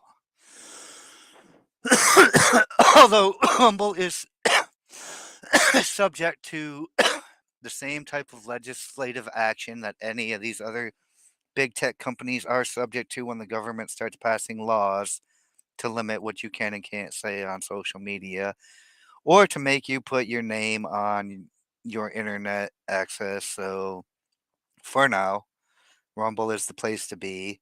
We'll see how long that lasts. But for everybody watching on the Rumble side, smash that thumbs up, the formerly known as the plussy. I don't really have a whole hell of a lot more to say regarding Law 33. It's pretty straightforward, fairly self explanatory. Monday at 8 o'clock, normal standard issue time, for my show, Law 34.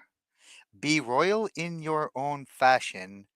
Act like a king to be treated like one. Well, I don't know if acting like a king is going to get you treated like one, but we will see what the explanation for that is. Anyway, I got a couple of streams I'd like to do this weekend, Rumble exclusive only. I want to talk about presidential candidate